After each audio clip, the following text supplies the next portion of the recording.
కృష్ణ పరమాత్మని స్తోత్రం చేస్తూ ఆ రోజున నేను యుద్ధం చేస్తుంటే కుప్పించి ఎగసిన కుండలంబుల కాంతి గగన భాగం వెల్ల కప్పికొనగా ఈ భీష్ముడిని ఎవరో ఆపలేకపోతున్నారు, అంత ఉద్ధతితో యుద్ధం చేసేస్తున్నాడని నన్ను నిగ్రహించడం కోసమని ఒక్కసారి రథం మించి ఆ కృష్ణ పరమాత్మ కిందకి దూకితే ఆయన కుండలములు ఇలా ఊగితే వాటి కాంతి ఆకాశాన్నంతటినీ కప్పేసింది.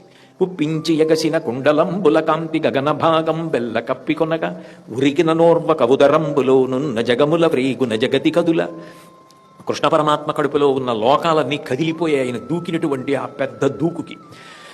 ఆ గబగబా చక్రం చేత్తో పట్టేసుకుని ఆయుధం పట్టనన్నవాడు నేను భీష్ముడిని చంపేస్తానని పరిగెత్తుకుంటూ భీష్ముడి రథం దగ్గరికి వచ్చేస్తుంటే పైనున్న పచ్చని పటముజార కృష్ణ పరమాత్మ వేసుకున్నటువంటి పచ్చటి పట్టు ఉత్తరీయం జారి కింద పడిపోతే అర్జునుడు రథం మించి కిందకి దూకి కృష్ణ పరమాత్మ వెంటపడి నమ్మి దినాలా ఉనగుబాటు చెయ్యకుమన్నింపుమని క్రీడి మరల దిగువ. బావా, రేపు పొద్దున్న లోకంలో అర్జునుడు యుద్ధం చేయలేకపోయాడు భీష్ముడితో. యుద్ధం చెయ్యలేకపోతే అర్జునుడిని రక్షించుకోవడానికి కృష్ణ పరమాత్మ తన ప్రతిజ్ఞని పక్కన పెట్టేసి చక్రం పట్టుకుని రథంలోంచి కిందకి దూకాడని లోకం చెప్పుకుంటుంది. వదిలేయి చక్రం వదిలేయి అని వెంటపడి బ్రతిమాలుతున్నా విడకుండా కరికి లంఘించు సింహంబు కరణి మెరసి నేడు భీష్ముని చంపుదు నిన్ను కాదు విడువు మర్జున యటంచు మద్ది శిఖవృష్టి తెరలి చనుదించు దేవుండు దిక్కు నాకు.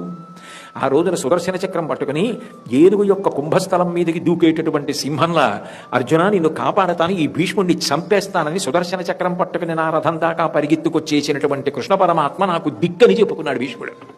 మీరు ఇందులో ఒక్కటి ఆలోచించండి, ఎవరైనా అలా తనని చంపడానికి వచ్చినవాడు నాకు దిక్కని చెప్పుకుంటాడు. పైగా కృష్ణ పరమాత్మ ఎప్పుడైనా సుదర్శన చక్రాన్ని విడిచిపెట్టాలనుకున్నాడు అనుకోండి, అవతల వారిని సంహరించాలనుకున్నాడు అనుకోండి, ఆ చక్రం పట్టుకుని అవతల వారి దగ్గరికి వెళ్ళి వాళ్ళ కుత్తుకు పట్టుకుని ఆ రథచక్రం పట్టుకుని కొయ్యడానికి అదేమన్నా కత్తే. ఆయన ఒక్కసారి సంకల్పం చేసి విడిచిపెట్టేస్తే అది ఎంత దూరం ఎక్కడికైనా వెళ్ళి సంహారం చేసేస్తుంది. భారతంలోని దుర్వాసోపాఖ్యానంలో దుర్వాసుడు 3 లోకాలు తిరిగినా సరే వెంట వెళ్ళింది సుదర్శనం. అటువంటి సుదర్శన చక్రం చేత్తో పట్టుకుని భీష్ముడి రథం దగ్గరికి వెళ్ళి రథం ఎక్కి నీ కంఠం కోస్తానంటే అందుకు ఉపయోగపడేది అది. అంటే నిజానికి కృష్ణుడికి భీష్ముడిని చంపే ఉద్దేశ్యం లేదు, కానీ భీష్ముడు ఎంత గొప్ప వీరుడో లోకానికి చెప్పడానికి దుర్యోధనుడు సిగ్గుపడాలని నిన్న రాత్రి భీష్ముడిని అన్ని మాటలు అన్నందుకు తట్టుకోలేకపోయిన వాడు ఎవరంటే కృష్ణ పరమాత్మ. భీష్ముడి కన్నా ఎక్కువ బాధపడిపోయి నా ప్రతిజ్ఞ పోయినా పర్వాలేదు, నేను చక్రం పట్టేసుకున్నానని లోకమంతా నన్ను నింద చేసినా పర్వాలేదు, మాట తప్పినవాడు అని నన్ను అన్నా పర్వాలేదు, నా భక్తుణ్ణి అన్ని మాటలంటే తట్టుకోలేదు. భీష్ముడు యుద్ధం చూసి కృష్ణుడంతటి వాడు చక్రం పట్టుకున్నాడని చెప్పుకోవాలి.